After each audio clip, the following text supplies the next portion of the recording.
What up, Fight World? It's your boy Ego, and I'm back with some more boxing. Now, I hate doing this, but somebody got to do it. And I'm sick and tired of reading boxing politics, reading some dumb brainwash fans, so I had to make this video. I've talked about this subject in previous videos, and I read some asinine comments, which leads me to today's video. It's regarding Guillermo Rigondeaux and just the politics associated with boxing. First, I want to start off by giving you guys a little story, a little background and insight into boxing. For those of you who don't know, boxing is a business, and it has evolved into such a business that sometimes the powers that be in politics prevent fights we want to see. Sometimes fighters price themselves out. There's all kinds of stuff. As far as boxing goes back, as long as it's been a sport, there's always been corruption in boxing. People think Don King snaked people out of money. Bob Arum, just different people. The figures in boxing, the powers that be in boxing. Certain people have been accused of throwing fights and getting paid off to lose, paying off judges to have horrible scorecards, etc., etc., etc. If you watch boxing, this is probably not news to you. However, I gotta at times put this into perspective for people who may not be up on the sport or really realize this. So, with that being said, boxing is a business. You have to view it as such, and you have to view it like a business. And one thing, if you know anything about business, is the main goal of a business is profit. You have to be profitable. In my city where I live, we have an Osh store, and it's currently closing its doors. They're going out of business, and it hasn't been open long, maybe 5 years. However, there's other places to get the stuff that they sell. Walmart's, we got a Lowe's, we got a Home Depot, and no one in my city really goes to Osh. Therefore, they can't justify staying in business. It is no longer profitable. It's probably cost more money to power the building, pay for the lights, pay for employees and the payroll and salary, pay the managers and vacation time, etc., etc., etc. And they are not receiving enough of a profit to substantiate staying in business. That's what happens. That's why you see a lot of like mom and pop shops or restaurants that end up closing because there's other places to go. If I own a pizzeria, Ego's Pizzeria, and it costs me X amount of dollars to pay all my bills, pay for the lights, pay for my employees, pay for the stoves and everything that owning a restaurant entails. And there's other places that are big corporations, chains like Round Table Pizza, Mountain Mike's, Domino's, Pizza Hut, and they can afford to have cheaper prices because they're actual corporations. They have deals with sports venues, and bigger corporations usually have they endorse places and have partnerships with other places. So what happens is the mom and pop stores can't compete with the big boxes or the big corporations. Now, the reason I'm telling you this is so you guys understand the business of boxing. At the end of the day, it is all about profit. If you look at the TV networks, what do? If HBO comes out with 24/7, then the rival network Showtime, what do? They follow suit. They come out with All Access, which is very similar. This is what businesses do. This is the corporate world. And if you're not profitable, once again, you're failing. And usually programs like if a certain network has a sports program or a TV show and the ratings drop dramatically, what do? They stop making episodes of that TV show, and you don't see those TV shows come on anymore. They just cancel it.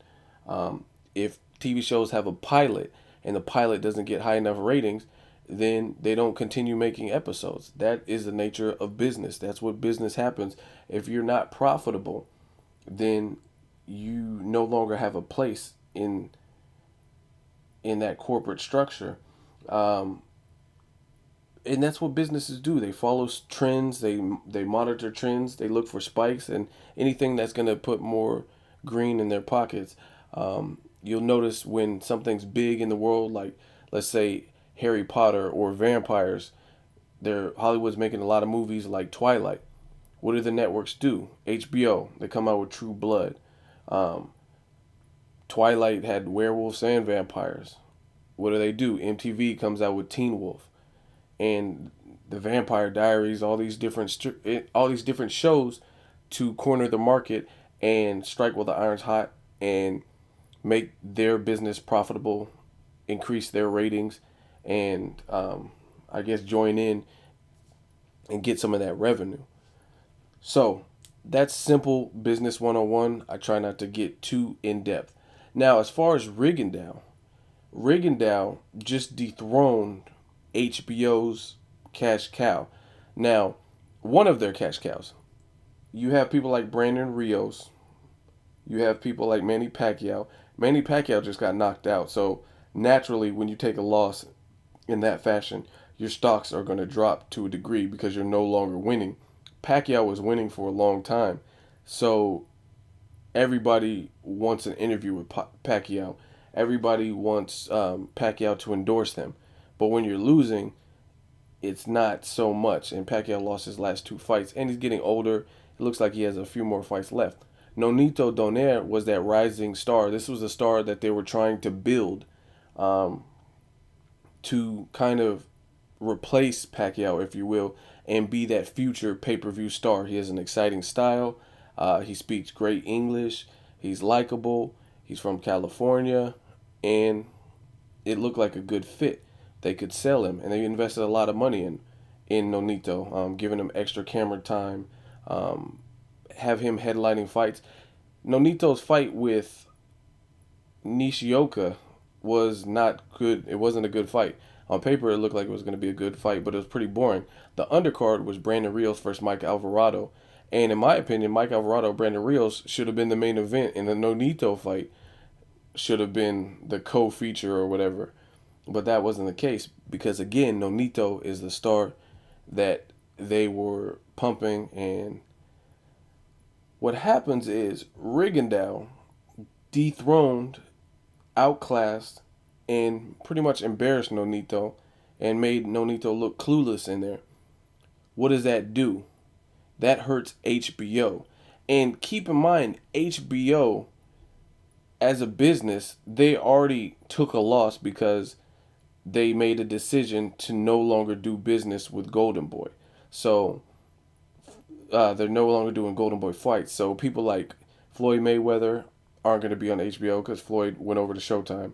People like Adrian Broner, Saul Canelo Alvarez, Marcos Maidana, a lot of fan-friendly fighters are no longer on HBO based on the HBO top ranked Golden Boy Showtime beef. So they already lost out on that end. Now, on top of that, their biggest cash cow, Pacquiao, gets knocked out, so his stocks drop. And then you have Nonito Donaire, who was the guy that they invested a lot of money in as well, and he was supposed to be the one carrying the torch for Pacquiao. He loses too. Back to profit. What does that do to HBO's profit, to their revenue, when their star pupil gets embarrassed and he looks like he almost will get knocked out in the 12th round? He's holding his eye and seeing doubles, and it just wasn't a great look. Now, the reason I'm telling you guys this is because after that said and done, Rigondeaux did what he did, and now they want to outcast, tar and feather, shun, and banish Rigondeaux from the sport and no longer show Rigondeaux fights on HBO. So it's like you're damned if you do and you're damned if you don't. It feels, guys like Timothy Bradley, guys like Rigondeaux, if you're not the cash cow or the fighter that HBO was pumping and fueling and gassing up, and you beat the cash cow, HBO almost turns their back on you. So Rigondeaux, he's almost better off getting knocked out or losing to Nonito Donaire, because if he lost to Nonito, I think he would still be able to get fights on HBO. However, since he beat him, now all of a sudden HBO, they want to have sour grapes and take it personal and call Rigondeaux boring, brainwash the fans, tell the fans that, oh, nobody wants to see him. And it's actually working because in the YouTube boxing community, you guys say exactly what Max Kellerman or Jim Lampley or the HBO staff, what they're saying. So obviously it's influential because it's influencing some of you guys who are puppets. Some of you guys are cattle and you just follow suit. So I'm going to spend a little bit of time to break it down once again, so you guys can understand the business aspect of it and why HBO is doing what they are doing with Rigondeaux. Again, they're shunning Rigondeaux for, in essence, being too good because he dethroned somebody that was otherwise very lucrative. Again, Nonito Donaire, I like watching him. Most people do like watching him because he has a chin. He's an exciting fighter. He goes for the KO. And he's easy to sell for the reasons that I've already disclosed in this video. He's an easy sell based on that. And HBO invested money in him. So now they feel burned because Rigondeaux beat him. And they're doing everything in their power to try to persuade the fans to go against Rigondeaux. And I just think that's fucked up. I think that's not how it is. I mean, realistically, HBO is a business, just like if you worked at Target. If you work at Target, without the customers, there would be no business. So, as fans of boxing, we need to take a stand and we should be telling the networks what we want to see. It shouldn't be the other way around, like they're going to give us whatever they want based on whatever they feel is more lucrative for them. They should be giving us the fights we want to see. They shouldn't tell us who we should like and who we shouldn't like. It's their job to match the best with the best. And unfortunately, that's what boxing is getting away from. And I just want to give you guys some examples of this to further prove my point that HBO has it out for Rigondeaux solely based on the fact that he dethroned their cash cow and that's cost them money. I mean, again, if you're losing, boxing is a sport of what have you done for me lately. If Nonito continues winning, it's profitable. They could just put his face on flyers, on posters, on billboards, and it's going to sell because he's on a win streak. He was on an incredible win streak before Rigondeaux dethroned him. But now that Rigondeaux dethroned him, it makes them look bad because they invested all this money in Nonito and they haven't really invested as much money into Rigondeaux, so they don't really have anything to fall back. So it's almost like Rigondeaux is hurting their business. So they have more vested into Nonito than Rigondeaux. And because Rigondeaux embarrassed Nonito, it hurts their pocketbooks, aka it hurts their business. So Arum HBO, they're doing anything they can to persuade the fans that this is not the guy to watch, to brainwash us. I mean, you guys are getting bamboozled right before your eyes and you don't even know it. Let me give you guys some examples to support what I'm talking about so you guys can further understand. Now let's take a look at some of the facts. Okay, so Guillermo Rigondeaux faced Ricardo Cordoba November 13th, 2010. Now this was an undercard, and the main event was Pacquiao versus Antonio Margarito, and this was an HBO pay-per-view event. So, as far as 2010, he's been on undercards that were pay-per-view. Rigondeaux versus Tion Kennedy took place June 9th, 2012 on another Pacquiao HBO pay-per-view. This time it was Pacquiao versus Timothy Bradley. And Bradley was undefeated, still is undefeated. He was moving up in weight from 140 to 147. He had pretty much cleared out his division. And some people complained Pacquiao had never fought a black slick fighter or he hadn't fought one in a while. So I know this was a fight that got good press. Arum was happy for it, and they had good promotion for this fight. And it was a fight a lot of people wanted to see. And Rigondeaux was on the undercard versus Tion Kennedy. And my question is, why are you putting him on big pay-per-view undercards, giving him that exposure if he's so boring? Let's continue. Rigondeaux versus Roberto Marroquin, that took place on August 15th, 2012, on the Sergio Martinez versus Julio Cesar Chavez Jr. HBO pay-per-view.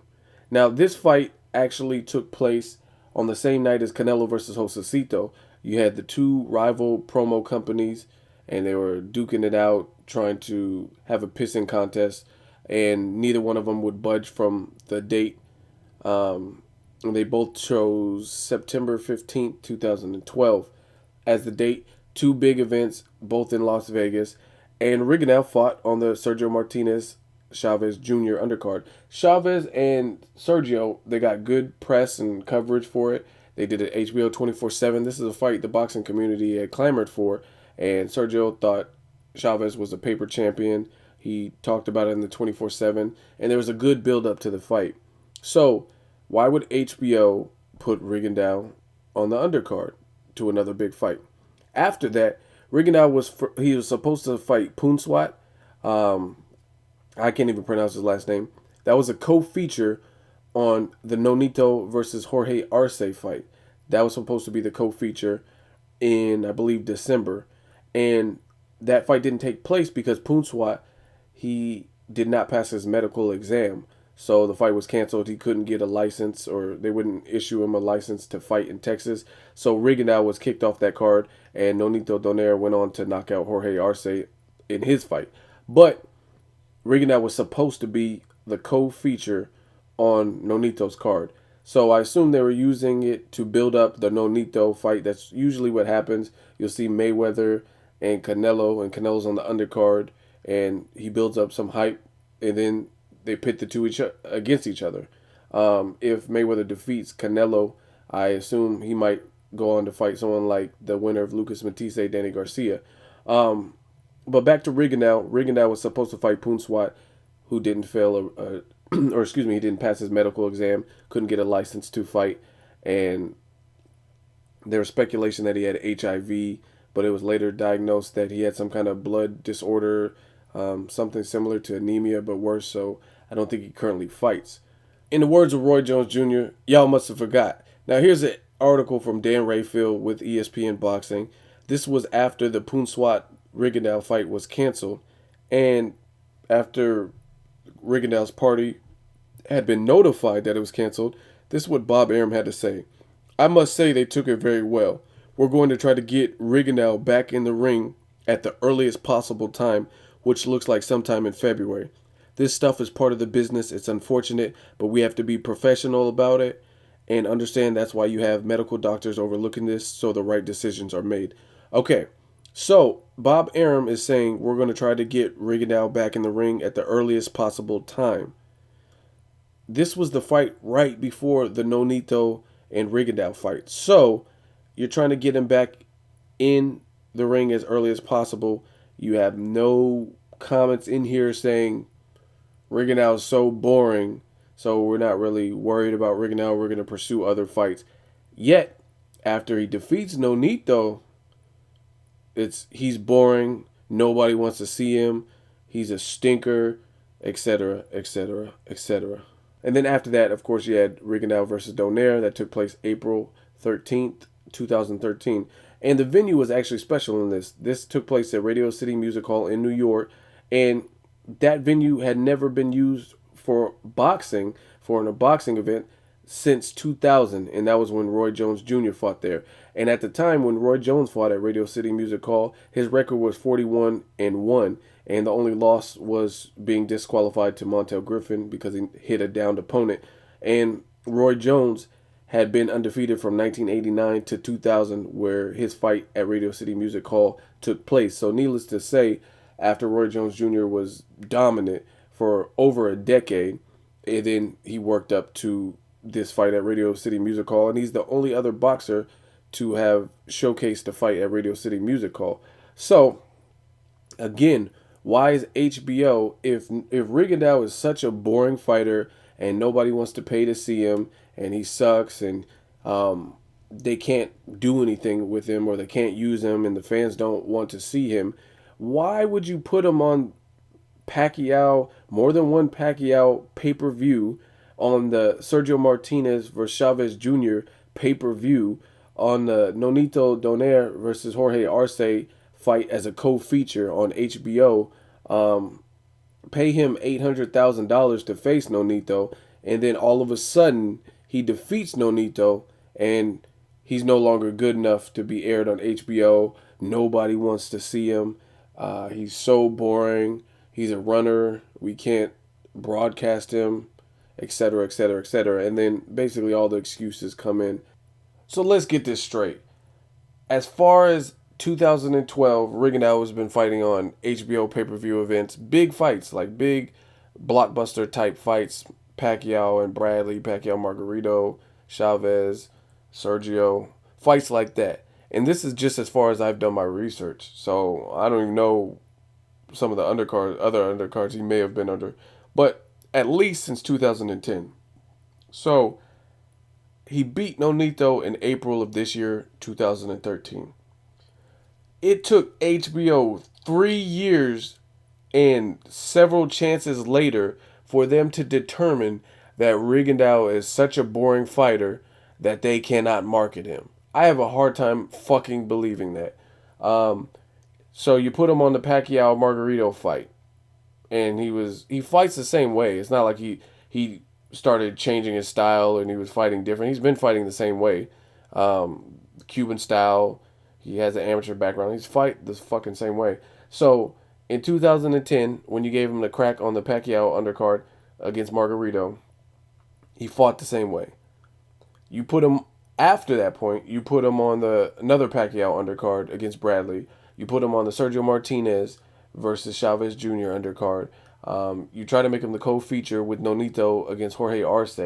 So why would it take 3 years for a company to determine that we have no use for this guy? He doesn't really fit the bill. We don't like his style. He's boring. He's not marketable. But all of a sudden he beats Nonito and he's not marketable, and you can instantly tell, and you tell that to the fans and say that in interviews and things like that. Top Rank, that's who I'm referring to. But HBO, based on what they've said recently about not airing him, I just think that's a load of shit. That's a crock of shit. That they took 3 years and several investments later, i.e. paying him $800,000 to fight Nonito, having that fight take place at Radio City Music Hall, a historic venue that only one other boxer had the liberty of fighting at, and that was Roy Jones Jr., as I mentioned. And you give him all these opportunities, yet he's a boring fighter, and you're going to turn your back on him. So that's how I know there's ulterior motives. If I'm a manager and I own my own business and I have an employee, and the employee doesn't show me that they're good and I have their 90-day review, then I'm going to let them go. If they're not going to work for the needs of the business, it's not going to work. I'm not going to force it to work. So that's like an employer not releasing them the several opportunities that they have during the 90-day review, the 6-month review, the 1-year review. They let it happen, and they let this associate ruin their business or not maximize their dollars for 3 whole years before they call it quits and say, hey, you know what? We don't like the way Rigondeaux fights. We don't want him on the network anymore.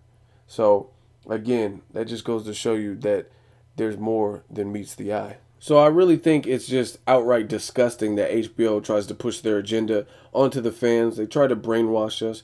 They act like we're robots, like we're not capable of thinking of thoughts on our own. We have to be pre-programmed, and that's not the case. Me, I'm an educated person. I know what I'm seeing. I know what I want to see, and I'm very open-minded. So it's just sad to see HBO with their closed-minded views and, again, trying to push their agenda onto the fan and tell us what we need to like and who's not going to sell. You're not even making an attempt to sell Rigondeaux. If you were, you could get with like a creative consultative team with HBO Sports, some kind of offshoot or branch that comes up with different ways to market the fighters, instead of just outright saying, oh, we can't sell them and throwing your hands up. Get a team of guys in there, have a round table, come up with new ideas to sell to him.